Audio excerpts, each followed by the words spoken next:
Muito bem, esse tema é um tema que eu sou particularmente apaixonado por ele. A minha história com a revitalização de igrejas começou no primeiro dia do meu chamado ministerial, quando Deus me chamou de uma maneira muito interessante. Eu estava no colégio, num colégio evangélico. Eu fazia lá, naquela época chamava segundo grau, né? Você tinha o primeiro, o segundo e o terceiro ano científico, né? E lá, já terminando o curso, tinha uma devocional. Era obrigado todo mundo, todos os alunos a participarem de uma devocional, e uma vez por mês, e nós íamos lá nessa devocional. Era uma vez por mês. Então, auditório lotado lá, sei lá, mais de 1000 alunos. E um pregador foi pregar, mas ele pregou tão mal. Eu já frequentava a igreja, assim, mas não tinha era um jovem, né?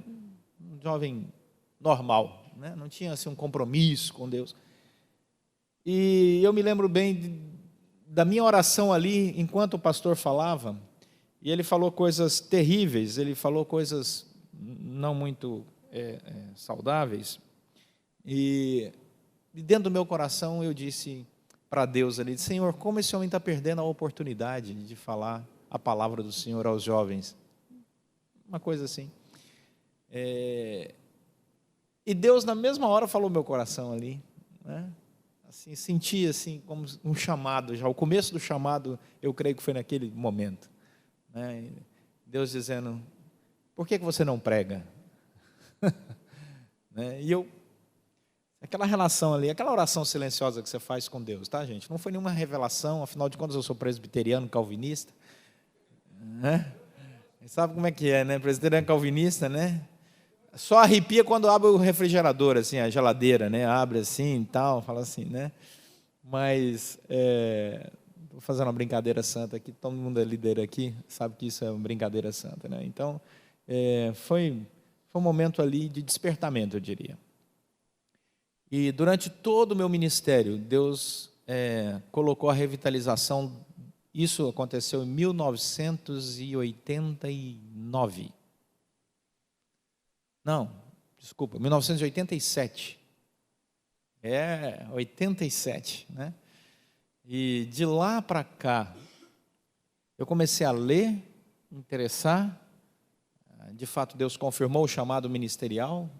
Larguei tudo e fui para o ministério. E Deus guiou. Desde o primeiro, não existia nada de literatura sobre revitalização. Desde o começo, eu comecei a me interessar sobre esse assunto, revitalização. Olha que interessante. A minha esposa diz que eu comprei um terreno fora da cidade. Ela fala: teologicamente, sua vida é assim, Leonardo. Você comprou um terreno fora da cidade, não tinha nada lá, e com o passar dos anos, abriram uma avenida, todo mundo se interessou por aquela região, construíram 2 shoppings, um de um lado e outro do outro lado, e o seu terreno ficou bem no meio, para você ter ideia de valorização do assunto, né, da pesquisa. Porque, lembrem-se, naquela época não tinha computador, não tinha internet. Olha que interessante, não tinha computador, não tinha internet. E as pessoas que eu conhecia que iam aos Estados Unidos, eu pedia para trazer livros que falassem sobre isso. Olha como Deus estava guiando os passos. Então, não vou falar de uma coisa aqui que eu desconheço, é uma coisa que eu amo há muitos anos. Por outro lado, eu tenho a prática da plantação e da revitalização de igrejas. Eu já plantei igrejas em vários ambientes diferentes, várias igrejas em ambientes diferentes, e já fui pastor no meio de comunidades carentes. Já plantei igrejas em comunidades carentes mesmo, carentes que não tinha nem asfalto, né? Então, já plantei e cuidei de igrejas e revitalizei igrejas, né, pela graça de Deus, no interior de Goiás, em cidades de 50 mil habitantes, usando mimeógrafo a alto para rolar boletim. E depois eu fui para uma igreja, e Deus me deu a graça de revitalizar uma igreja num contexto já de classe média alta, altíssima, Quando eu digo altíssima, é altíssima mesmo, assim, de irmãos ali presbiterianos, né? Falou, pastor, hoje o senhor vai jantar dirigindo meu carro novo com a sua esposa, né? E aí eu saía num Porsche Carrera 911 conversível, 0 quilômetro pelas ruas da cidade, com a minha esposa ao lado. Você imagina o testemunho como foi, né? Lá vai o pastor, tá milionário, né? O carro era emprestado, né? Então, e depois Deus me trouxe ao Rio de Janeiro para trabalhar num processo de revitalização da igreja que hoje sou pastor, a Igreja da Gávea. E quando eu cheguei lá na Gávea, a Gávea estava passando um momento de crise, nós tínhamos o culto da manhã aí, no máximo com 100 pessoas, era 85. E o culto da noite tinha 3 a 5 pessoas. E Deus me chamou para vir para cá para trabalhar uma revitalização na Gávea. Eu abandonei a igreja que eu tinha revitalizado lá, que eu era pastor. Também tinha, quando eu assumi o pastorado, tinha 100 pessoas, depois de 9 anos, nós já tínhamos plantado várias igrejas, nós tínhamos uma média de 1.000 pessoas lá. Assim, fluxo, né, de uma bênção. E Deus falou, agora você vai lá para o Rio de Janeiro. E eu pedi para os irmãos lá em Goiás, disse, estou indo para o Rio de Janeiro. Pastor, Deus me chamou, meus irmãos, eu vou. Eu vim dar uma palestra aqui sobre revitalização na igreja do Rio, e quando eu cheguei lá na igreja da Gávea para dar essa palestra, meu coração apertou. Eu disse, meus irmãos, eu tenho que... Não pode uma igreja nesse lugar, na Gávea, com toda essa riqueza cultural aqui em volta. E o pastor que me antecedeu na Gávea, importante dizer isso, era um homem muito bom, sério, correto, mas existem fatores que, às vezes, não tem muito a ver com a competência da liderança, mas com a desconexão da liderança, e que levam uma igreja a entrar em crise. Isso é uma coisa que nós vamos tratar aqui hoje, vamos ter tempo para isso. Hoje a igreja da Gávea está chegando a 1.000 membros, nós já plantamos 16 igrejas, estamos plantando outras 8 igrejas, e eu entendo que agora Deus me quer mais quieto na Gávea, né? Não é para eu ficar andando tanto, né? E através do CTPI, Deus tem me dado o privilégio de andar pelo Brasil e da JET, de trabalhar na área de educação teológica. Então, são duas asas aí desse ministério pastoral que Deus tem me dado. Bom, por que eu estou fazendo essa introdução? Você deve estar pensando assim, o pastor Leonardo está fazendo essa introdução, que ele está fazendo propaganda do novo livro dele. Não, não estou. É porque eu vou cutucar vocês, agora de manhã. E eu já sei, pela experiência de muitos anos, que quando eu colocar os slides ali, poderia passar na sua mente o seguinte, ele não sabe a minha realidade. Isso aí é realidade de quem é lá da Zona Sul. Então, agora você está entendendo. Eu sei o que é trabalhar sem recurso algum. Quando eu digo recurso algum, é recurso algum. Eu já fui zelador da igreja, chegava na igreja, abria antes, limpava a igreja, tá? Dirigia a liturgia, tocava, cantava, pregava. Eu só não era o tesoureiro, isso eu nunca aceitei ser. Sempre arrumava alguém para ser o tesoureiro, não queria pôr a mão em dinheiro. Mas eu sei. Viver sem gabinete pastoral, viver sem secretária, sem computador, sem celular, sem nada disso. Por anos e anos e anos e anos.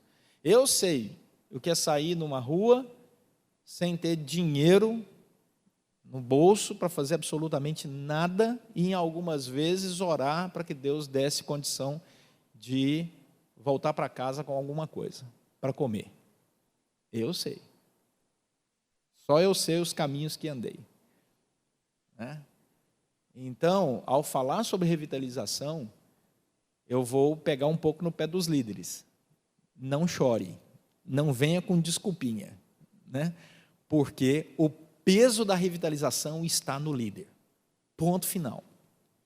Ele é a peça fundamental desse relógio para funcionar. Sem um líder, igreja não revitaliza. Não revitaliza. Então, o líder é fundamental. O líder está para uma igreja como piloto no avião, como motorista do ônibus, como o motorista do táxi. Não adianta você estar sentado no banco de trás, sem liderança você não vai a lugar nenhum. E com a liderança mal orientada, você chega em lugar errado. Então, hoje eu não vou ser tão simpático, né? Mas, se você prestar bastante atenção, espero que faça, pode ter certeza que Deus vai abençoar a sua vida aí. Eu tenho certeza que nós vamos caminhar em algo muito especial, ok? Então, a primeira coisa que eu queria pensar com os irmãos é sobre a definição. Porque quando a gente fala sobre revitalização, nós estamos falando sobre o quê? Nós estamos falando sobre um corpo que está quase sem vida. E ele precisa desesperadamente trazer vida de novo. Ele tem potencial de vida, mas ele não está dentro do seu alto potencial. Então, ele tem todas as condições para desenvolver. Ele já teve vida, mas agora ele perdeu vida. Então, a revitalização não é ressurreição. Revitalizar não é você pegar alguém que morreu e ressuscitar ele. A igreja não está morta. Primeira coisa que a gente precisa entender na liderança é que a igreja não está morta. O fato de uma igreja estar sem vida, sem dinâmica de vida, não significa que ela está morta. Aquela igreja ela tem grande potencial, ela vai conseguir crescer, ela vai conseguir chegar longe. Uma das características de líder é essa aí, ó. Viu isso? Esse é um teste que eu faço todas as vezes para descobrir liderança. Você quer descobrir liderança na sua igreja? Chega assim e fala assim: irmãos, eu estou precisando de líder, mas eu não sei onde eu vou arrumar líder. Irmãos, a gente precisa arrumar as cadeiras. Os primeiros a se levantarem e se preocuparem em organizar serão os líderes. Olha, escolhe eles, discipula eles. Todo aquele que tem dom de liderança quer sempre ajudar. Isso é dom de liderança, você identifica rapidinho. Pastor, eu queria identificar líderes na minha igreja. Faz um teste. Café da manhã, observa quem vai ajudar, que não é da liderança, a tirar o café, a comprar as coisas, a arrumar as mesas. Observe as pessoas. Então você já tem uma liderança. Você quer descobrir nova liderança? Na prática. Olhou os irmãos que estão trabalhando. Irmão, depois do café da manhã, eu queria conversar com o irmão. Irmã, eu queria conversar com a irmã. Irmão, eu queria conversar com o irmão. E faça um discipulado com eles. O líder não consegue ver alguma coisa que ele não possa se envolver. Ok? Então vamos adiante. Quando uma igreja em um bairro, cidade ou país fecha suas portas, não significa que a igreja morreu. Significa que naquele lugar onde o povo de Deus se reunia, eles não estão se reunindo mais. Porque igreja não são paredes. Igreja somos nós. Então, aquele local de reunião pode até fechar, mas as pessoas que ali congregavam ainda mantêm a sua fé. Portanto, a igreja ainda está viva. É só encontrar essas pessoas, reagrupar essas pessoas e reorganizar a dinâmica de uma igreja local. Deu para entender o raciocínio? Porque tem gente que fala assim: a igreja morreu em Londres, porque todas as igrejas estão fechadas. Por exemplo, estão virando supermercado. Tem igreja em Londres que fechou, está virando boate. Não, espera aí. A instituição, a parte física, visível de uma igreja, ela pode ter morrido. Mas a igreja do Senhor Jesus Cristo está viva. Vamos encontrar onde a igreja está se reunindo. Vamos reunir esse povo. Porque senão nós começamos a perder a nossa visão acerca daquilo que a igreja realmente é.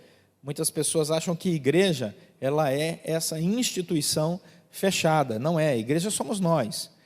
Então, a primeira coisa, biblicamente falando, vamos lá para Neemias, capítulo 1, é entender quais são as bases bíblicas para a nossa revitalização de igreja. Você vai anotando aí as suas perguntas.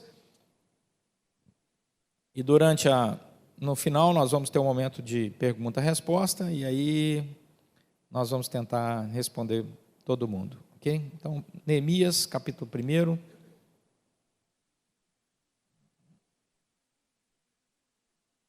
Todo mundo conhece aqui a história de Neemias, todo mundo sabe o que estava acontecendo. Jerusalém está destruída, não é? Passou por um momento de completa perda da sua identidade. Nós estamos agora no momento em que Neemias, né, está servindo o rei da Pérsia. E aí Neemias 1, né, todo mundo conhece o texto muito bem, diz: as palavras de Neemias, filho de Acalias, no mês de Quisleu, no ano 20º, estando eu na cidadela de Suzã, veio Hanani, um dos meus irmãos, com alguns de Judá. Então lhe perguntei pelos judeus que escaparam e que não foram levados para o exílio e acerca de Jerusalém. Disseram: os restantes que não foram levados para o exílio se acham lá na província, estão em grande miséria e desprezo, os muros de Jerusalém estão derrubados, as suas portas queimadas.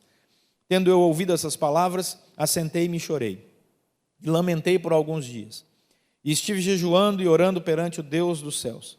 E disse: Senhor, Deus dos céus, Deus grande e temível, que guardas a aliança e a misericórdia para com aqueles que amam e guardam os teus mandamentos. Estejam, pois, atentos os teus ouvidos e os teus olhos abertos para acudires à oração do teu servo, que hoje faço a tua presença, dia e noite, pelos filhos de Israel, teus servos. E faço confissão pelos pecados dos filhos de Israel, os quais temos cometido contra ti, pois eu e a casa de meu pai temos pecado. Temos procedido de todo corruptamente contra ti, não temos guardado os mandamentos, nem os estatutos, nem os juízos que ordenastes a Moisés, teu servo. Lembra-te da palavra que ordenaste a Moisés, teu servo, dizendo: se transgredirdes, eu vos espalharei por entre os povos. Mas se vos converterdes a mim, e guardardes os meus mandamentos, e os cumprirdes, então, ainda que os vossos rejeitados estejam pelas extremidades do céu, de lá os ajuntarei e os trarei para o lugar que tenho escolhido para ali fazer habitar o meu nome. Estes ainda são teus servos, e o teu povo que resgataste com teu grande poder e a tua mão poderosa. Senhor, estejam, pois, atentos os teus ouvidos à oração do teu servo, e a dos teus servos que se agradam de temer o teu nome. Concede que seja bem sucedido hoje o teu servo, e dá-lhe mercê perante este homem. Neste tempo, eu era copeiro do rei. A primeira coisa que nós precisamos fazer quando nós estamos pensando num processo de revitalização é entender o problema. Como eu disse ontem, gente, nós precisamos parar e refletir, parar e pensar. O líder de uma igreja, o pastor de uma igreja, ele precisa ter um tempo. Eu estou andando, o pessoal da imagem daqui a pouco vai desesperar comigo. Ele precisa ter um tempo para refletir. Eu pergunto: quantas vezes você já parou no seu escritório com um papel branco na frente, assim, uma caneta, e pensou a sua igreja, sem ler, sem abrir Facebook, sem pôr música, sozinho? Orou, falou com Deus, teve o seu momento devocional, e depois pensou a sua igreja. Quem nós somos? Onde estamos? Qual é a nossa missão? Quais são as características da nossa igreja? Qual é o DNA da nossa igreja? Porque às vezes nós vamos atropelando processos. Tem pastor que vai numa conferência, vai em outra conferência, vai em outra conferência. Cada conferência traz uma visão diferente para a igreja não sabe. Um dia a visão é célula, outro dia é grupo de oração, outro dia é igreja com propósito, outro dia é igreja sem propósito, outro dia, né? E a igreja vai se perdendo, porque cada ano ela muda. A igreja tem um DNA. Igrejas que crescem têm DNA claro. Eu não estou falando sobre a saúde teológica dessas igrejas. Mas uma das características de crescimento de igrejas são DNAs bem claros. Você quer ver uma coisa? Se eu falar para você aqui, não estou falando da teologia da igreja, estou só falando da dinâmica da igreja. Perceberam a diferença? Posso usar um exemplo que os irmãos não vão assustar? Se eu falar aqui para vocês, Igreja Batista da Lagoinha, o que vem na sua cabeça? Pode falar. Música. Ok?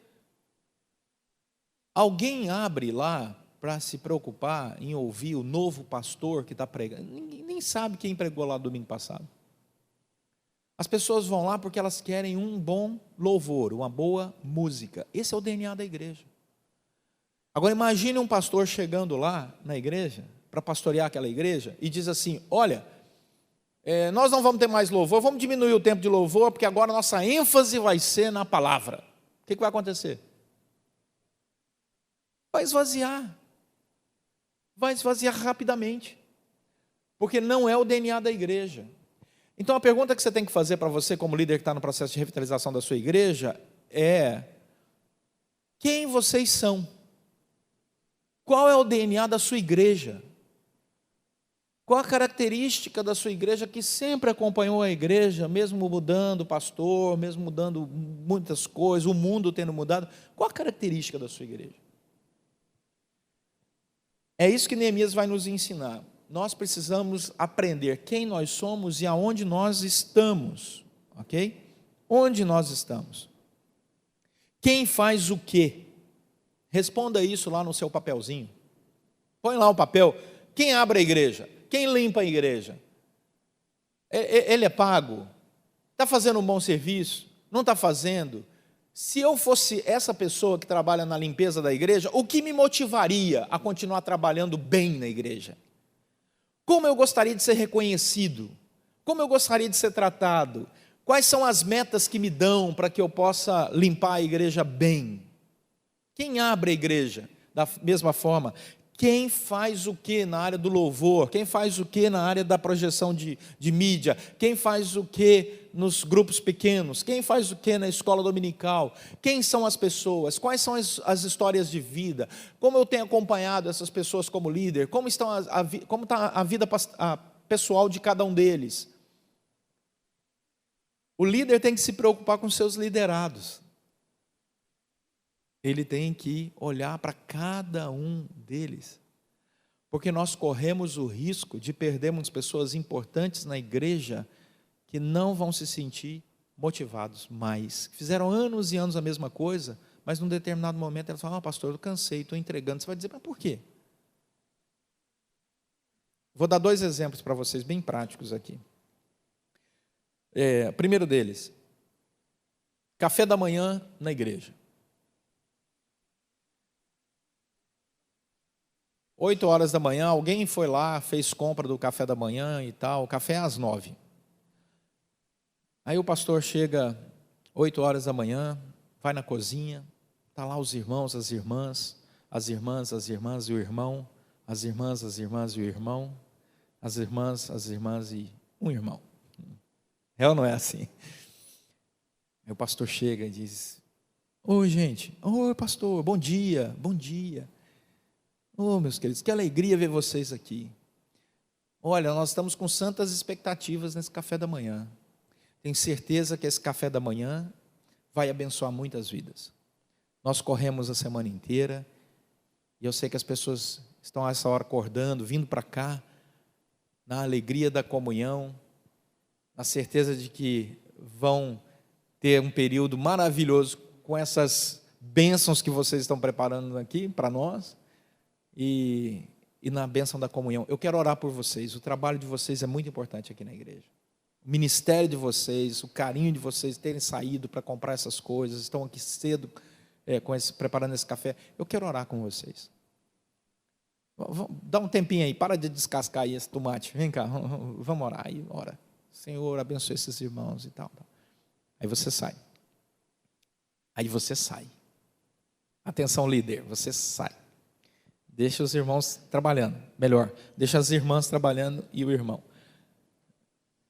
Aí você vai lá, porque vai ter uma equipe de recepção, vai ter a equipe do louvor, tem outras coisas para você cuidar, tem outras áreas, é um café da manhã grande na igreja.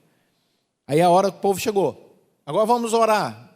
Irmãos, vamos orar aqui pelo nosso café da manhã, mas antes de orar aqui, agradecer pelo alimento, eu quero orar, agradecer pela nossa equipe. Está ali, olha, Joana, Márcia, Cláudia, Lúcia, né? E Maria, e tem sempre uma Marta, né? E assim vai, lá. E o irmão Pedro.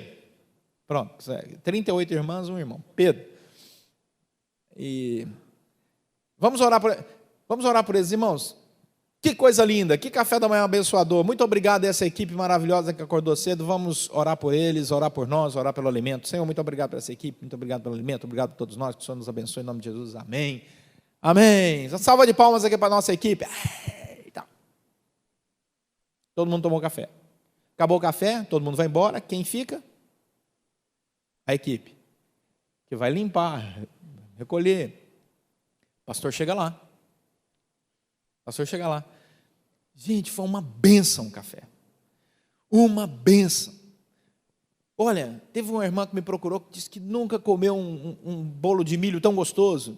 Olha, Rapaz, não sabia, Pedro, que você fazia café tão bem, que bênção, tal. Quem fez esse pão de queijo? Ah, fui eu, ó, que maravilha, tal. Abraça todo mundo da equipe, vai embora. Deus continue abençoando vocês. Pergunto, quando tiver um próximo café da manhã, essa equipe vai estar motivada? O que vocês acham? Claro que sim. Segundo modelo de café da manhã na igreja. E o irmão também, o Pedro está lá, satisfeito. Segundo modelo de café da manhã na igreja. O pastor chega. Café às 9. Ele chega às 5 para as 9. Aí ele entra na cozinha. E aí, gente, tudo preparado? Tudo pronto? Tudo pronto? Tudo preparado? Beleza, hein? Bom te ver, hein? Bom te ver. Deus abençoe, gente. Foi embora. Aí vai começar o café. Gente, vamos orar pelo café. Oi, equipe. Cadê o café? Põe lá o café, por favor. Aí. Ó, o pão está ruim aqui. Ô, fulano, cadê o pão? Vamos orar, gente. Vamos orar. Senhor, obrigado por esse alimento. Em nome de Jesus, amém. Acaba o café. Vem uma pessoa e diz assim: pastor, tem que olhar esse leite aí, estava talhado. Que sempre tem alguém colocando um defeito. Ou não, ou é só na minha igreja? Sempre tem alguém colocando um defeito. Sempre. Acabou o café, o povo vai embora, e esse pastor vai lá na cozinha. E o pessoal está recolhendo as coisas, limpando, e ele chega e diz assim: gente, foi muito bom, mas olha, estão reclamando que o leite estava talhado, laranja estava podre. A gente tem que olhar isso, a gente tem que servir a Deus com excelência. Aprendi lá no curso do pastor Leonardo. A culpa é minha, né? Pergunto, essa equipe vai ficar motivada? Qual é a equipe que vai estar mais motivada para o próximo café da manhã? No modelo 1 ou modelo 2? Modelo 1, gente, não é isso? Perceberam? São detalhes fundamentais no processo de revitalização de igreja. Fundamentais. Então, onde você está? Quem está fazendo o quê? Quais os resultados? Segunda pergunta: por que fazemos o que estamos fazendo? Por que você faz o que você faz? Quando você está sentado lá meditando, olhando, planejando, pergunte para você mesmo quais são os resultados. A igreja está crescendo, as pessoas estão sendo edificadas, o nome de Deus está sendo glorificado. Por que eu estou fazendo o que eu estou fazendo? Onde eu quero chegar fazendo o que eu estou fazendo? Onde eu quero chegar fazendo o que eu estou fazendo? O que eu estou fazendo no reino de Deus vai chegar no dia, na presença do Senhor, com frutos? Eu vou chegar na presença do Senhor com frutos, dizendo: olha, Senhor, eu fiz o que eu fiz porque eu queria produzir frutos para a glória do Senhor, segundo a ação da graça do Senhor sobre mim, então está aqui, Senhor. Ou o que eu estou fazendo não produz fruto, é só vaidade. Só vaidade. Quanto tempo nós estamos fazendo as mesmas coisas? A igreja está ruim, mas nós repetimos um modelo fracassado.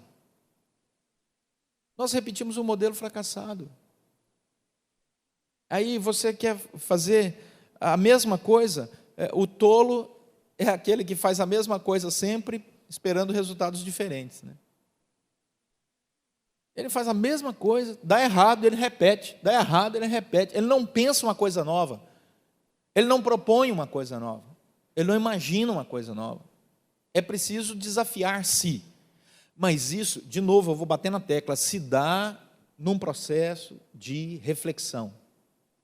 Desliga o celular, desliga o computador, senta sozinho, ora, fala com Deus, tira um dia de retiro espiritual seu, de reflexão, para falar com Deus. Um dia seu com Deus. Pronto. Mas sem tirar tempos, não vai. Por exemplo, o que vocês estão fazendo hoje, nessa semana teológica? O que vocês estão fazendo? Meus irmãos, vocês estão tirando tempo para pensar. Esse é um momento preciosíssimo, vocês estão de parabéns. Porque boa parte da liderança evangélica não faz isso porque acha que já sabe tudo. Não vai a congresso, não vai a conferência, não lê livro, não investe em livro, não investe em literatura, não tira tempo para refletir, não faz o que vocês estão fazendo, sentar e ouvir, conversar, dialogar. Esse é o momento em que nós aprendemos juntos, nós aprendemos uns com os outros, nós precisamos disso. Toda igreja que está enfrentando graves problemas, toda igreja que enfrenta graves problemas e começa a necessitar de processo de revitalização, tem um líder que dormiu no ponto. Toda. Em algum momento esse líder parou de se atualizar, parou de pensar a igreja, parou de ler, em algum momento. E muitas vezes ele fez isso, não é por má vontade não, é porque ele foi atropelado por uma coisa terrível chamada agenda pastoral. Daqui a pouco eu vou falar mais sobre isso. Ok? Quais os passos históricos que nos conduziram a esta situação? Porque você também pode enfrentar um problema de crise na sua igreja porque você é fiel à palavra. Isso pode acontecer. Historicamente, você pode, por exemplo, encontrar um momento na igreja em que um grupo de pessoas que não amavam a Cristo Jesus cria um problema na igreja. E às vezes não é culpa do líder, nem da maioria da membresia. É um grupo de pessoas que se levanta contra a visão, a missão, a obra de Deus. Então você precisa ter calma para analisar esses pontos específicos. Daqui a pouco eu vou mostrar isso biblicamente. Diante disso, qual foi a reação da igreja diante de uma crise? Qual a situação da membresia e qual a situação dos líderes? Onde estamos? Qual a base bíblica disso? Neemias 1. Acabamos de ler. Observa o texto de Neemias 1. O que Neemias faz? Neemias busca informação. Como é que está Jerusalém? Vamos pensar que Jerusalém é uma igreja. Como é que está Jerusalém? Ele recebe a informação. Jerusalém está destruída. Como estão as pessoas em Jerusalém? As pessoas estão se sentindo muito mal, inseguras. O que Neemias faz? Qual a primeira reação de Neemias? Pode falar. Orar. Se humilhou. Entrou na presença de Deus. Então, o primeiro caminho é entrar na presença de Deus. Se eu quero revitalizar uma igreja, fala com o chefe. Fala com o dono dela. A Gávea tem 2 apartamentos pastorais. Quando eu morei no primeiro, depois nós construímos outro, mas quando eu morei no primeiro, a janela é grandona assim, ó, dá quase o tamanho dessa porta assim, e dá para o Cristo Redentor. Quando você sai do quarto da suíte pastoral, tem uma sala com uma janela grande assim, você vê o Cristo Redentor, é lindíssimo. Todo dia eu abria lá, quando eu saía, eu olhava, bom dia, chefe. Bom dia, chefe. Para lembrar quem é que manda. Quem é o dono da igreja? Ele é o pastor da igreja. Eu fui assistir um culto na igreja do R.C. Sproul, que faleceu há pouco tempo, lá nos Estados Unidos, em St. Andrews. Fui com a minha família. A igreja é lindíssima, lindíssima. E tem um boletim lindíssimo. E aí, eu peguei o boletim da igreja, virei, e estava lá a foto assim, Dr. R.C. Sproul, co-pastor da igreja. Aí eu assustei. Eu falei, o R.C. Sproul é co-pastor? Eu sempre pensei que ele era o pastor. Aí eu olhei, outro nome, co-pastor. Outro nome, co-pastor. Outro nome, co-pastor. Aí eu, com todos os meus títulos teológicos, fiquei pensando, onde está o pastor? Olha que pegadinha, né? Aí caiu a ficha. No boletim da igreja, ele colocava co-pastor, co-pastor, co-pastor. Já estava ali avisado, o pastor só da igreja é Cristo. Eu nem perguntei para ele, conversei com ele depois, não passei esse vexamão, não falei nada. Falei, meu Deus do céu, que maneira pedagógica de ensinar a igreja. Tem pastor que está sofrendo porque a igreja não ama ele. A igreja vem conversar com a gente e diz, pastor, a igreja não me ama. Ah, é? É. Que bom, né, irmão? Hã? É, meu irmão. A igreja tem que amar o noivo, e o noivo é Cristo. Se você está querendo que a igreja te ama, você está querendo promover um adultério espiritual. Vai devagar. Vai devagar. O noivo é Cristo. A igreja deve se amar amando o noivo que é Cristo. Entre a igreja e o noivo não tem ninguém não. Não tem pastor, não tem bispo, não tem apóstolo, não tem nada. Entre a igreja e o noivo, o pastor é membro da igreja. O membro da igreja tem que amar o pastor, respeitar o pastor, com certeza, a Bíblia vai ensinar isso. Mas não mais do que ama a pessoa que está sentada ao lado dela. Opa! Como é que é? Isso mesmo. Amar uns aos outros e a Deus acima de todas as coisas. E o pastor no meio? Não tem isso não. Não é bíblico. Então, muitas vezes, nós ficamos muito sensíveis, querendo que a igreja nos coloque entre, num estado intermediário, A igreja ama uns aos outros, aí ama o pastor, aí ama a Cristo. Opa, isso não é bíblico não, meu irmão. Baixa a sua expectativa. Porque se você não baixar a sua expectativa, a igreja vai te abaixar. A igreja, daqui a pouquinho, ela te coloca no seu devido lugar. Então, a igreja ama uns aos outros, respeita uns aos outros, com as suas funções diferentes no reino, neste caso, especificamente, sua liderança, respeita as funções diferentes, mas ama de igual maneira. E ama a Deus acima de todas as coisas. Amém, irmãos? Esse amém foi presbiteriano, né, irmãos? Um amém assim, daquele amém, pastor, né? Amém.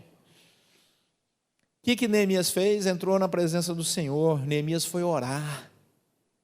Qual foi o coração de Neemias? Deixa só o seu texto aberto, nós vamos usar esse texto aí como base.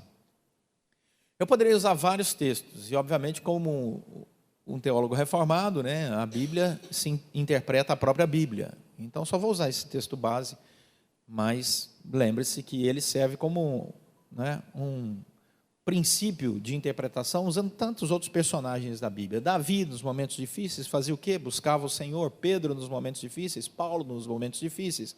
João, nos momentos difíceis. E assim, Moisés, no momento de Josué. Então, estou pegando só Neemias, mas você poderia fazer toda uma base bíblico-teológica disso aí. O que Neemias entra? Entra na presença do Senhor. Quais são as características de Neemias? Arrependimento e fé. Ele não entra exigindo nada para Deus, declarando alguma coisa para Deus, dizendo para Deus assim, olha, isso e aquilo outro. Não, ele entra com o coração quebrantado. Senhor, nós erramos mesmo. Tem misericórdia de nós, somos pecadores. Eu vou ficar aqui quietinho, pessoal da câmera. Eu não aguento, eu fico andando para lá e para cá. Então, somos pecadores, nós erramos, gente. Tem hora em que a liderança tem que ter humildade para entrar na presença de Deus e dizer, Senhor, perdoa, eu estou errado. E, às vezes, até reunir a própria liderança e falar, gente, vamos orar aqui pedindo perdão pelos nossos pecados, O que derruba a liderança, seja ela qual for, em qualquer lugar do mundo, é uma palavrinha só. Vamos fazer uma pesquisa aqui. O que vocês acham que derruba uma liderança? Em cima. Vaidade, ou orgulho, mas vaidade, Vamos usar a palavra vaidade. Não tem coisa pior do que um líder vaidoso.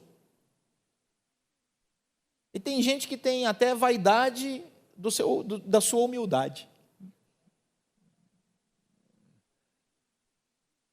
Meus irmãos, nós estamos aqui para servir uns aos outros.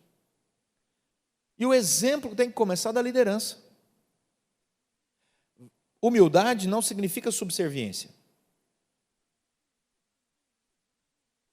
Alegria nas realizações não significa vaidade. Mas que a vaidade é uma armadilha, é. Vaidade é uma armadilha, é.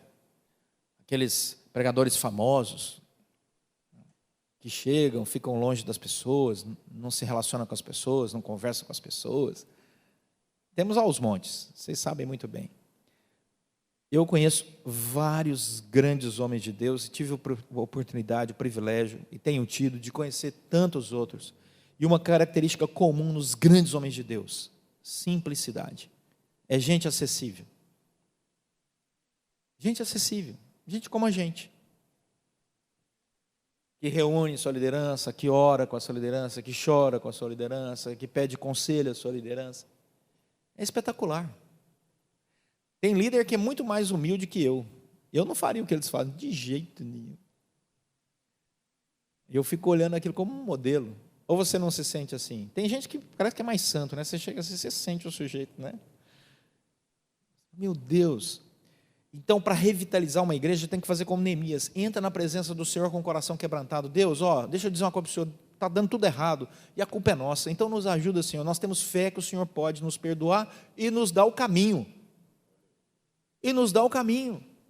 Ajuda-nos, ó Deus.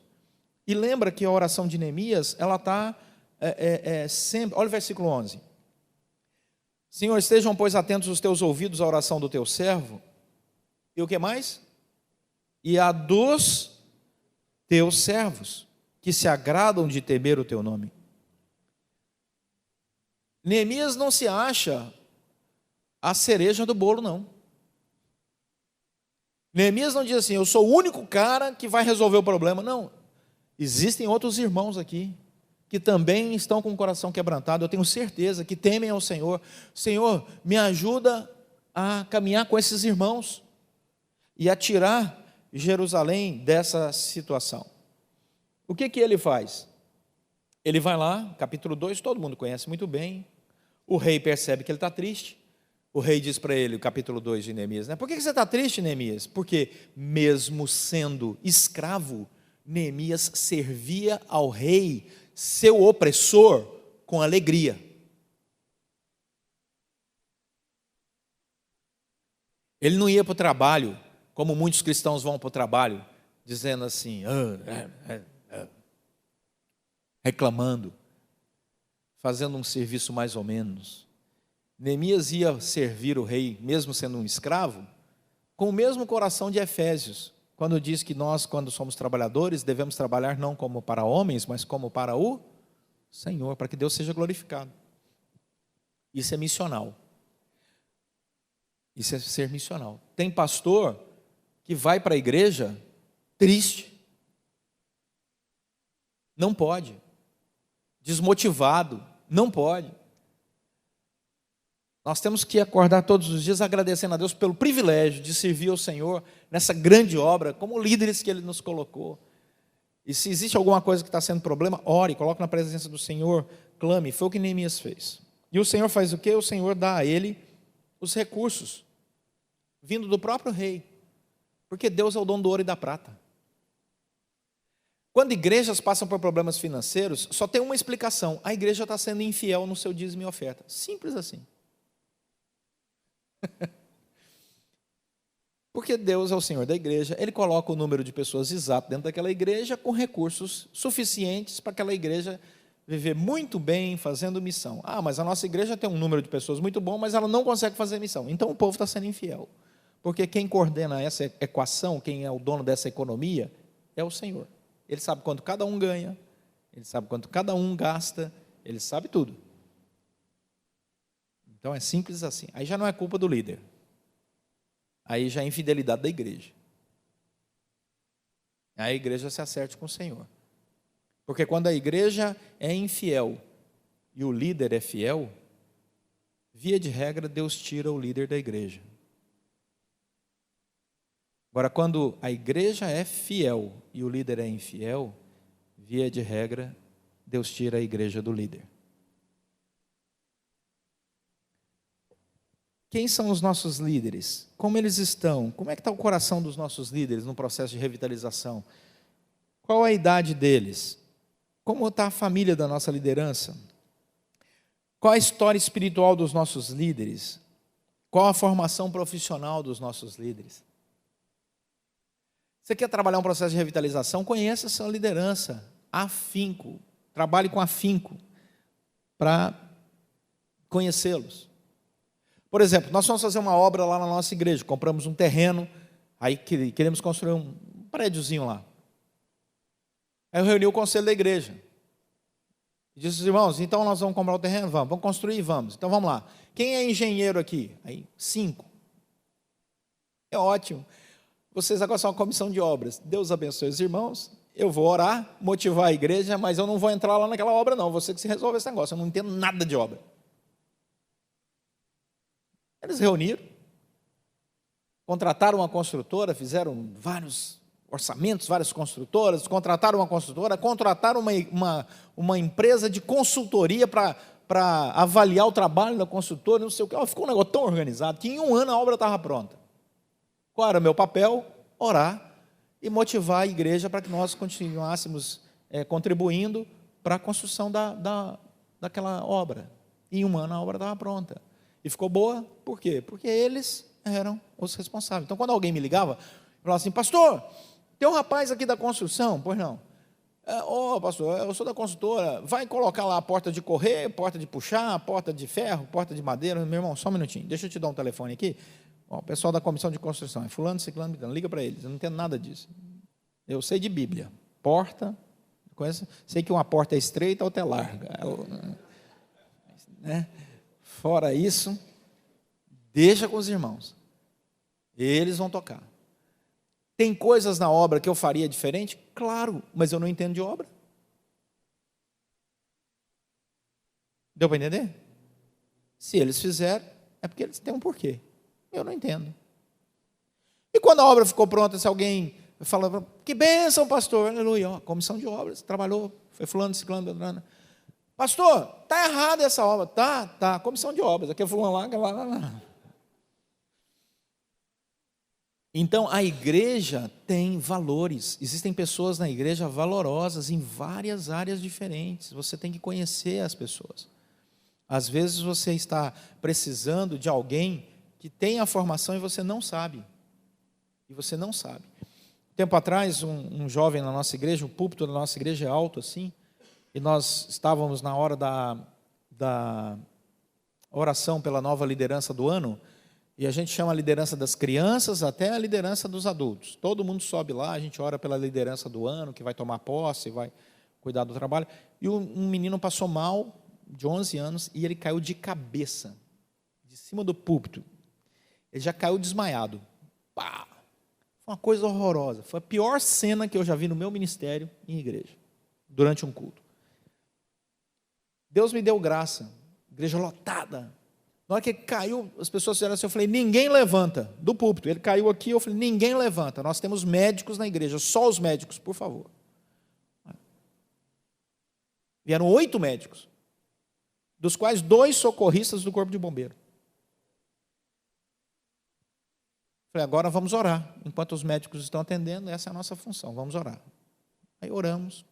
Quando o primeiro médico chegou, olhou para mim assim, fez assim para mim.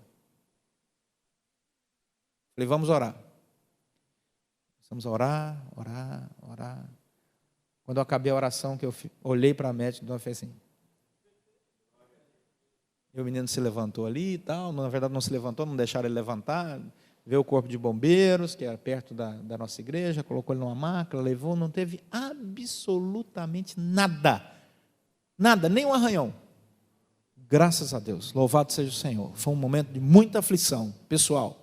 Os pais sentados ali, vocês imaginam. Mas graças a Deus o menino não teve nada, fez ressonância, já faz uns 3, 4 anos. O menino hoje está desse tamanho. Né? Então, ora, eu não sou médico, você não é médico, nós temos médicos na igreja, eu tenho enfermeiro na igreja, tem enfermeira na igreja, ele que, em nome de Jesus, vamos orar para Deus dar sabedoria e cuidar. Então são detalhes que você precisa conhecer, você precisa saber, conhecer as pessoas, saber o que elas fazem, e pensar como, num determinado momento, elas podem ser importantes. Então, estude a sua liderança maior. Converse com eles. O que eles pensam sobre o estado atual da igreja? Converse. Eles são otimistas? Eles são pessimistas? Eles são realistas? Eles são pessoas sem interesse? Converse. Para revitalizar uma igreja, você precisa conversar com as pessoas.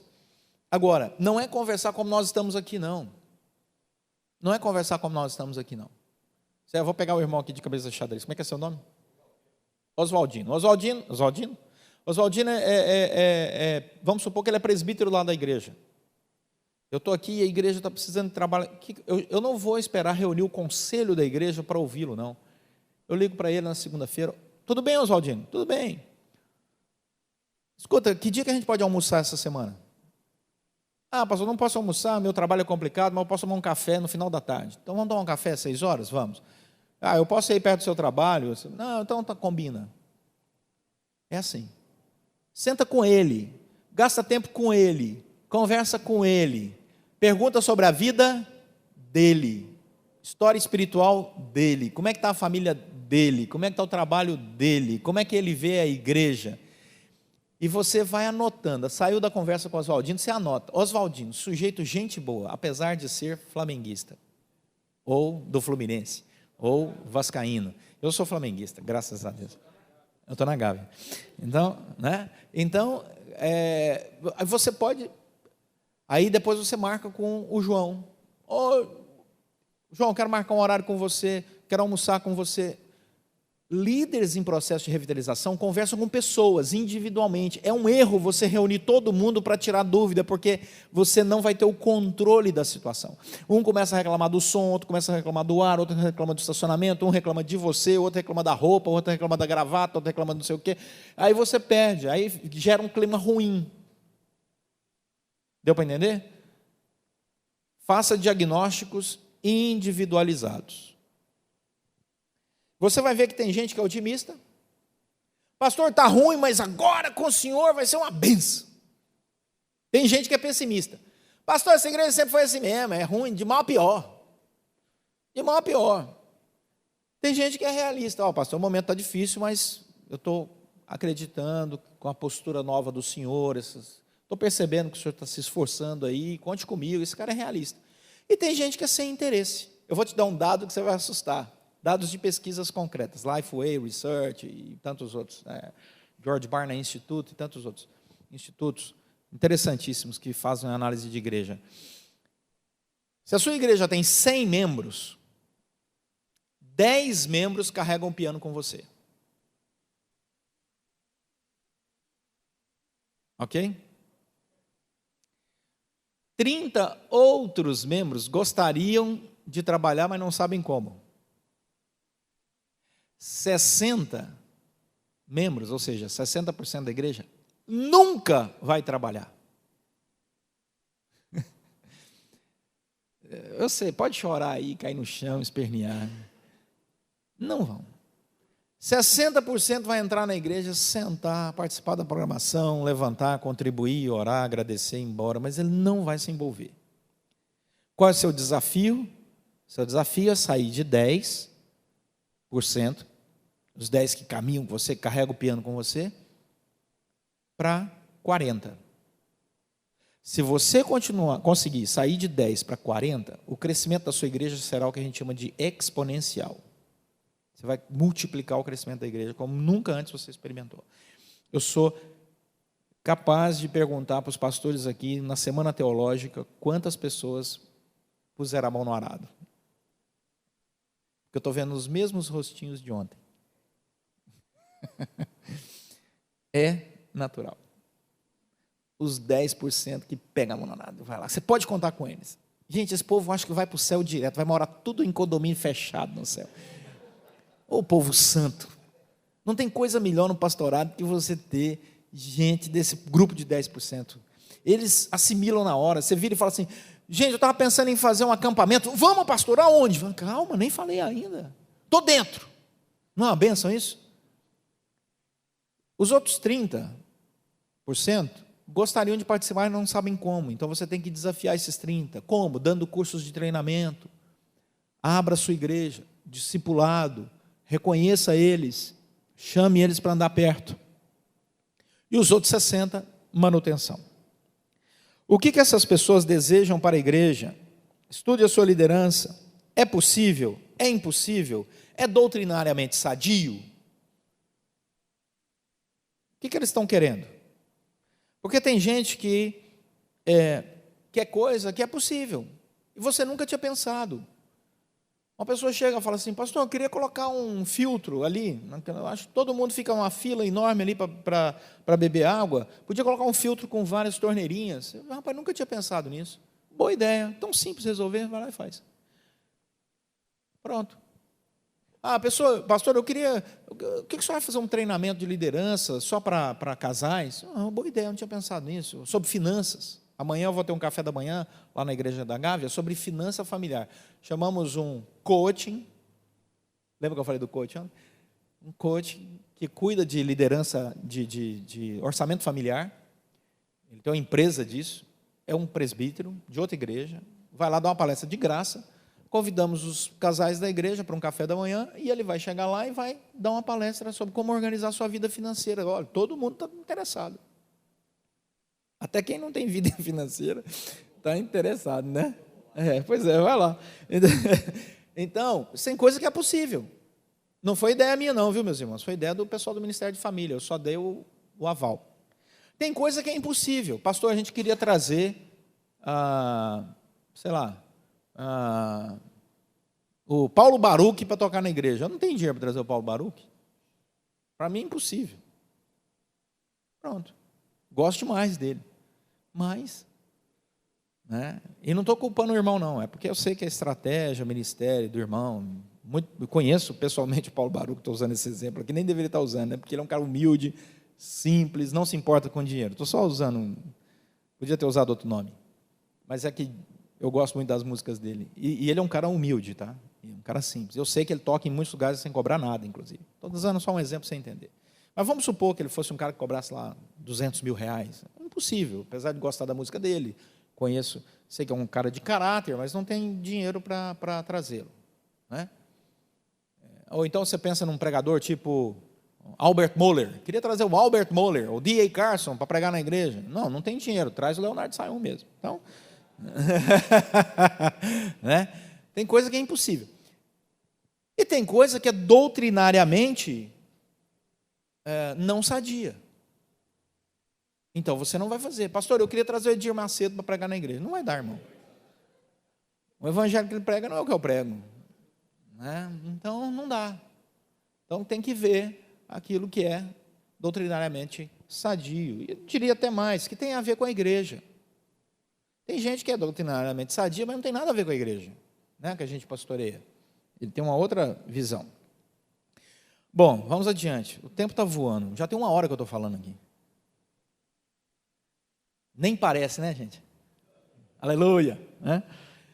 Vamos pensar um pouco sobre você, líder. Qual a sua história familiar? Como é que foi sua conversão?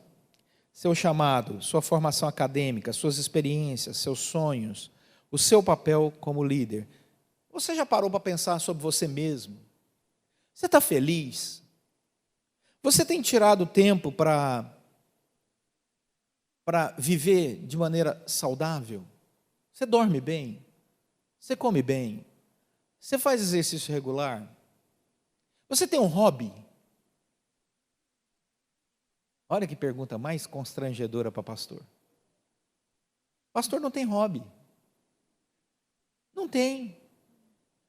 Os membros das nossas igrejas, tudo tem hobby. Um pesca, tantas vezes por mês. Outro joga bola 2 vezes por semana, à noite, com os amigos. É ou não é? Outro monta aviãozinho de plástico. Outro, sei lá, cuida de planta. Aí você chega num pastor e fala, eu gosto de pescar. Qual foi a última vez que você pescou? Ah, deve ter uns 6 meses. Meu irmão, isso não é hobby. Eu gosto de jogar futebol. Qual foi a última vez que você jogou futebol? Ah, joguei semana passada. E antes da semana passada? Ah, já uns 4 meses que eu não jogava. Pronto, candidato a infarto. Porque a agenda do pastor não encontra espaço para viver. Viver. Pastores trabalham além daquilo que deveriam trabalhar. Eu vou chegar lá no problema que isso gera. Por exemplo, pastor trabalha de manhã, de tarde, de noite. Pastor trabalha sábado, domingo e feriado. Carnaval. Pastor faz retiro com a igreja. Passagem de ano. Pastor faz ceia na igreja. Culto e ceia. Dia de Natal. Pastor faz culto no dia de Natal. É ou não é verdade? Todo feriado, pastor arruma coisa para fazer na igreja. Está errado? Não. Desde que você encontre na sua agenda, durante o ano, as janelas do descanso. Nós não somos chamados para trabalhar de manhã, de tarde, de noite. Não existe isso na Bíblia. Isso é pecado. Por que todo mundo aí trabalha 8, 10 horas, no máximo 12 horas por dia, e o pastor tem que trabalhar 16, 18, 20? Por quê? Onde está escrito isso na Bíblia? Aonde? Tem um botão aqui no celular, gente, que eu vou ensinar aos pastores que eles não conhecem. É aqui do lado, assim. Você aperta e segura, vai aparecer uma coisa na tela chamada desligar. Aí você aperta, desliga o celular. Não é fantástico? É uma invenção, fizeram isso. Sabe o seu dia de folga? Desliga o celular, larga em casa. Amém? Mas e se alguém for para a UTI, você não é médico? Mas se alguém morrer, o enterro é amanhã. Mas e se alguém tiver um problema familiar, amanhã você resolve. Desliga o celular no dia da sua folga, em nome de Jesus. E se a minha família quiser falar comigo, R$10 chip pré-pago. Coloca um chipzinho de R$10 pré-pago, vira para sua esposa, para os seus filhos e diz, ó, no dia da minha folga, esse é o número que vocês me acham. Só vocês. Só vocês. De preferência, eu até diria para você, comprar aquele celular que não tem internet, que não tem WhatsApp. Aquele, não sei nem como é que chama. É dinossauro. É aquele que se o ladrão chegar e pedir seu celular, você mostrar para ele, ele te dá uma oferta para você comprar outro. Com dó de você. Aquele celular de plástico, sabe? Você está perdido. Aquele celular, Não, eu estou falando sério. Você acha que eu estou brincando com você? Eu estou falando sério, faça isso. Faz um dia na semana. Só um dia. Deus é que mandou. Você vai ver a diferença. Só um dia. Esse dia eu não vou pensar em igreja, esse dia eu não vou pensar sermão, esse dia eu não vou visitar ninguém, esse dia eu não vou atender ninguém. Esse dia é meu dia, eu vou ficar aqui tranquilo, descansando na presença do Senhor, vou orar, agradecer a Deus. Senhor, obrigado pelo meu sabato. No meu caso é quinta-feira. Mas ontem eu estava aqui, você acha que eu não tirei outro dia da semana? Eu mando a minha agenda. Você não manda na sua, não? Pobre homem. Eu mando a minha. Esse dia, eu arrumo coisa de casa, minha mulher fica super feliz. A goteira que está não sei aonde, o armário que está pendurado, e como esses trabalhos domésticos, eles limpam a cabeça da gente. Esses dias a gente pesca, pescar é olha no Google aí os pastores, vocês vão descobrir o que é pesca. Uma coisa que você... Esse dia você faz alguma coisa que lhe dê prazer, anda de bicicleta, faz uma caminhada, faz um churrasco. Olha só, tem pastor que nem lembra mais do que é isso. Desliga. Isso é um sinal do Senhor, tá vendo? Líder que não está saudável não vai revitalizar a igreja. Não vai. Ele está estressado, pressão alta, não dorme, cansado. Como é que ele vai revitalizar uma igreja? Diabetes. Quantos líderes estão morrendo cedo? Quantos pastores suicidando? Porque não sabem viver. Organiza a sua agenda. Eu vou trabalhar de manhã e de tarde. Quando for 6 horas da tarde, eu vou fazer igual o caixa do banco. Fecho e vou embora para casa. Desligo tudo. Amanhã me acha. Pastor, isso é utópico. Não. Pode tentar que você consegue. Faz o teste. Você vai ver que em 1 mês você está super saudável. Sua família está feliz. Dê tempo para sua família. Seja feliz. Ok? Alguém converteu aí nessa manhã? Vou tentar ser bem rápido. Nos próximos 15 minutos eu vou acabar. Apresente o diagnóstico e aponte o caminho. As pessoas querem seguir um líder com visão abrangente, bem estruturada, em dados concretos e com ânimo para caminhar. Ânimo. Você chega numa igreja e encontra o pastor, e aí, pastor, tudo bem? Tudo bem.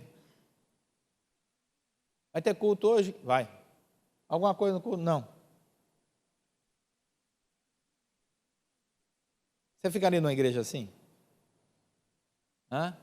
É óbvio que existem pessoas que são introvertidas, existem pessoas que são extrovertidas. Ânimo não tem nada a ver com a personalidade. Existem pessoas que são introvertidas e extremamente catalisadoras. Você chega perto dela, você consegue sentir ali o pulsar, ele acredita no que ele está fazendo. Gente, nós estamos no ministério mais importante da face da terra. Deus nos usa para tirar o sujeito que está sem esperança de viver, que bate na esposa, ou que não ama a esposa, ou que agride a esposa só com as suas palavras ou com a sua indiferença, porque não é só agredir a esposa fisicamente, ou da esposa que agride o marido com as suas palavras e sua indiferença, e nós levamos o evangelho que transforma aquela esposa numa esposa amorosa, aquele homem num homem amoroso, num pai cuidadoso. As pessoas são libertas das drogas, do álcool, dos vícios, dos jogos, aprendem a administrar suas finanças, são abençoadas, progridem, estudam, seus filhos são abençoados. Nós estamos num ministério maravilhoso, não existe nada que se compare a isso, nem presidência da república, nem ministério, nem secretário-geral da ONU, isso aí é fichinha perto do nosso ministério, o poder transformador do evangelho. Nós acreditamos nisso. Eu saí lá de casa hoje cedinho para chegar aqui, porque eu acredito que Deus vai usar um pouco dessa palestra para tratar o seu coração e você ser uma bênção lá na vida das pessoas. E isso faz com que eu volte para casa feliz. Eu dava aula num seminário e eu morava numa cidade a 200 quilômetros do seminário. E eu saía 4 horas da manhã, pegava uma estrada de mão simples, cheia de caminhão que carregava cana de açúcar, cheio de buraco, numa Paraty a álcool, ninguém merece, aquilo é um carro do inferno. Sem ar-condicionado, sem nada, e ia 4 da manhã para chegar no seminário, entrar na cidade de Goiânia, 7 horas da manhã, eu estava dentro da sala de aula, para dar aula para 4 alunos. Terminava 1 hora da tarde, pegava o carro, voltava, às 4 da tarde, estava dentro do meu escritório, sem almoço. Eu comia um sanduíche assim, rapidamente, para trabalhar até às 10 da noite na igreja, para a igreja não sentir falta e tal, Aí um dia, uma irmã da igreja, preocupada comigo, gente boa, ela disse assim: pastor, quanto o senhor ganha no seminário para dar essas aulas uma vez por semana, cansativo? Eu fico preocupado com o senhor. Aí eu falei: nada. Nada? Nada. Quantos alunos tem? Foi 4. Era a última turma do seminário? 4. O senhor faz tudo isso por causa de 4 pessoas? Eu falei: não. Eu faço isso para 4.000 pessoas. 4.000? Mas não são 4? Mas eu acredito que eles serão pastores bem-sucedidos. Imagine que cada um deles cuide de uma igreja de 1.000 membros. O que eles estão aprendendo comigo, eles vão ensinar para os seus membros. Serão 4.000 pessoas aprendendo aquilo que eu ensinei para eles. Aí ela olhou: não tinha pensado nisso. Que Deus te abençoe, pastor. Eu falei: amém. Eu não saio para dar aula para 4 pessoas. Eu saio para dar aula para 4.000, 8.000, 12.000, 20.000. Nós não estamos falando aqui para esse grupo. Se cada um de vocês liderar 100 pessoas, quantas pessoas nós temos aqui? Imagina. Então você tem que ter uma visão abrangente. O líder tem que dizer para a igreja: meus irmãos, nós estamos aqui transformando vidas pela graça de Deus e para a glória de Deus. Quando uma pessoa contribui numa igreja financeiramente, quando contribui com a sua oração, quando contribui com o seu trabalho, ela está sendo um agente potencializador de transformação de vidas. Por isso que quando o Senhor Jesus voltar, Ele diz que aqueles que herdar o reino vão dizer assim: Senhor, quando te vimos? Eu acho aquele texto tão rico, né? O Senhor diz que quando Ele voltar, Ele vai dizer assim: aparta de mim, vós que praticais iniquidade. Mas Senhor, em teu nome fizemos isso. E Ele chama: vinde benditos de meu Pai. Porque o cristão, quando Jesus voltar, não vai se achar nem digno de estar perto dele. Mas Senhor, nós, vem cá. Não, Senhor, vem cá, gente. Porque tive fome e me desse de comer, tive sede, me deste de beber. A igreja vai perguntar para o Senhor, quando foi que te vimos assim? Eles fizeram boas obras sem perceber. Eles fizeram boas obras sem perceber. Quando foi que nós fizemos isso? Não lembramos. Enquanto que os outros marqueteiros já chegaram perto do Senhor Jesus com um portfólio, né? Senhor, olha aqui, ó. Em teu nome fizemos isso, em teu nome fizemos isso, em teu nome fizemos isso. Aparta de mim, não conheço vocês não. Agora, quem nem percebeu a boa obra que fez, vem cá. Está vendo esse povo todo aí, ó? Vocês foram um instrumento que eu usei para alcançar, e vocês se colocaram à disposição com humildade. Oh, Senhor, não sabia, não é? Por isso que o céu vai ser bom e surpreendente. As pessoas querem seguir um líder com uma visão abrangente, um líder que tenha uma visão clara. Não é um sujeito que vive no mundo da lua, não. Uma visão clara, bem determinada, bem estruturada. Gente, é aqui, ó, nosso caminho é esse, nós vamos caminhar nessa direção aqui. Você já pegou tempestade em avião? Não tem coisa melhor do que numa tempestade de avião, um piloto que fala. A pior coisa numa tempestade de avião é um piloto que não fala. Eu viajo quase toda semana de avião, há muitos anos. Muitos anos. Eu tenho várias experiências. Não tem coisa melhor que um piloto que fala. O piloto que não fala nada, fica todo mundo tenso. Eu me lembro de uma vez, há muitos anos atrás, esse foi emblemático, antes de 11 de setembro, eu peguei um avião da VASP, olha só. Eu viajo há muitos anos. Pegamos uma turbulência, esse avião jogava... As malas começaram a cair. Você precisa imaginar o que aconteceu com as pessoas, né? Todo mundo tenso no avião. Eu ali orando. Né? Aí o piloto falou assim, e aí, pessoal, como é que está o rodeio aí atrás? Assim. Aí todo mundo deu aquela risadinha assim, sem graça, nervosa, né? Ele falou, gente, essa região aqui faz isso o tempo todo. A gente passa aqui toda semana, 2, 3 vezes a semana. Nesse horário, então, isso é uma tempestade normal, pode ficar tranquilo, é assim mesmo. Ó, eu estou lendo a revista Veja aqui, pode ficar tranquilo, porque o avião está no piloto automático, não tem problema nenhum. Eu vou abrir a porta para vocês verem. E ele abriu a porta. Depois de 11 de setembro, isso não é mais permitido, mas na época ele abriu a porta. Ele abriu a porta e falou assim, ela vai bater daqui a pouco, mas vou abrir. Aí todo mundo fez assim, com a revista na mão. Eu vi aí acalmou, o pessoal começou a rir e tal. Daí a pouco a tempestade passou, aterrissamos, ele foi para a porta, todo mundo abraçou ele, cumprimentou. Tem coisa melhor que um líder que sabe onde ele quer chegar, sabe o que ele está fazendo, confia. Eu já peguei tempestade em que o piloto simplesmente não falou nada. Fiquei 1h30 com a minha família, o avião tremendo, voando a baixíssima altitude, sem ver nada. E eu já com experiência, fazendo a conta de combustível, de onde ele estava vindo e tal, né? A gente crer também é pensar, né? Ali. Aí, depois de 1h30, o povo chorando. Os meus filhos, graças a Deus, estavam tranquilos, eu também. Eu virei para a aeromoça, que eu estava no primeiro banco, eu falei para ela, faz um favor para mim. Ela olhou para mim assim, eu falei, chama o comandante e diz para ele informar o que está acontecendo, para acalmar o pessoal. Por favor. E ela gentilmente pegou e falou, comandante, tem um passageiro aqui pedindo só para o senhor informar o que está acontecendo, porque o pessoal está tenso. Ele educadamente atendeu. Senhores, estamos passando uma tempestade, o aeroporto está fechado, o outro aeroporto está fechado, temos combustível, está tudo certo. Daqui a pouquinho, já falaram que em 5 minutos vai abrir o aeroporto, então, por isso que estamos aqui sobrevoando e vamos aterrissar daqui a pouco, podem ficar tranquilos. Pronto, acalmou todo mundo, daí 5 minutos abriu de fato, ele desceu, parecia uma lancha, tinha tanta água no aeroporto, aterrissou, o pessoal bateu palmas, descemos e pronto. Líder tem que ter tranquilidade, tem que transparecer tranquilidade, tem que falar com as pessoas, não pode desesperar. Deus está no controle de todas as coisas, portanto, fique tranquilo. Finalmente, tenha uma visão compartilhada, foi o que Neemias fez. Comunique-se. Se você ler o capítulo 2, verso 11 de Neemias, olha aí. Cheguei a Jerusalém, onde estive 3 dias. Então, à noite, me levantei, uns poucos homens comigo. Não declarei a ninguém o que meu Deus me pusera no coração para fazer em Jerusalém. Não havia comigo animal algum, senão o que eu montava. De noite, eu saí pela porta do vale, para o lado da fonte do dragão, a porta do monturo. Contemplei os muros de Jerusalém que estavam assolados, cujas portas tinham sido consumidas pelo fogo. Passei pela porta, fui para o açude. E assim ele vai falando. Subi um ribeiro. Não sabiam, verso 16, os magistrados aonde eu fora, nem o que fazia, pois até aqui não havia eu declarado coisa alguma, nem aos judeus, nem aos sacerdotes, nem aos nobres, nem aos magistrados, nem aos mais que faziam a obra.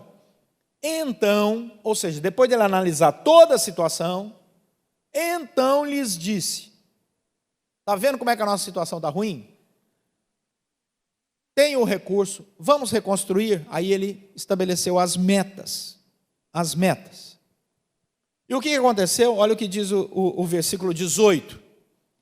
E lhes declarei, Neemias 2,18, como a boa mão do meu Deus estiver comigo, Deus em primeiro lugar. E também as palavras do rei, recursos em segundo lugar. Então disseram o quê? Qual foi a palavra deles aí, gente? Disponhamos-nos e edifiquemos. As pessoas seguem um líder que tem intimidade com Deus, que sabe os recursos que tem à mão, que conhece o estado das ovelhas, que conhece o estado do campo e que faz um projeto bem estruturado, bem pensado, com os recursos necessários para revitalizar uma igreja. As pessoas reconhecem. E elas vão. Então, comunique-se, reúna a sua liderança, ouça a igreja, avalie, analise, crie um espaço confortável para ouvir críticas e sugestões. Você é pastor, converse particularmente com seus líderes, ouça mais, fale menos, anote tudo. E depois de ouvir individualmente, reúna grupos pequenos de líderes, compartilhe o resultado das suas avaliações e percepções. Agora, não fique preso aos problemas e as suas origens, caminhe para soluções. Olha o verso 19. Porém, Sambalate, Oronita e Tobias, o servo amonita, e Gesem, o arábio, quando souberam, zombaram de nós e nos desprezaram e disseram, que é isso que vocês vão fazer? Vocês estão querendo rebelar contra o rei? Toda vez que você tiver um ministério bem focado, na intimidade do Senhor, buscando os recursos, desafiando pessoas, o inimigo vai levantar os missionários dele contra você. Eu vos envio para o meio de lobos. Não existe pastorado sem resistência. Não existe. Ela pode ser descarada ou ela pode ser silenciosa. Mas vai existir. Vai existir. Resista. Se você está conversando com seus líderes, se você está andando com o seu povo, você vai perceber que esse grupo contrário vai ser sempre um grupo pequeno, muito menor do que a grande maioria da igreja. 98% de uma igreja, 99% de uma igreja é de gente boa, gente interessada, alguns que estão indo lá só para assistir, né, como eu disse, os 60%, mas são pessoas boas, mas sempre vai ter um grupinho. O ministério do homem mais bem-sucedido da face da terra, do pastor mais importante da terra, tinha lá um mala, um tal de Judas. Se Jesus, como pastor, tinha um Judas no meio do grupo dele, por que nós, como pastores, não chegamos nem ao pó do pé do mestre Jesus, não vamos ter um ou outro que não entendeu a mensagem do Evangelho, que vai trabalhar contra. E olha, digo mais, à medida que você cresce, o inimigo fica mais chateado. Olha o verso 1 do capítulo 4. Tendo Sambalate ouvido que edificávamos o muro, ardeu em ira, e se indignou muito, e escarneceu dos judeus. Quanto mais bem-sucedido você for, mais ira aqueles que não servem a Deus terão nos seus corações contra você. Por isso que a igreja evangélica incomoda tanto no Brasil. Porque ela cresce. E ela incomoda. É por isso que você tem várias forças contrárias à igreja, tentando destruir a igreja, agredir a igreja e assim por diante. Bom, eu vou parar por aqui para a gente abrir para perguntas, mas teria muita coisa para falar para vocês aqui. Estou igual o Roberto Carlos, poderia ficar o dia inteiro falando aqui, né? Eu tenho tanto para falar, bicho, né? Mas com palavras não sei dizer. Como é grande o meu amor por vocês, né?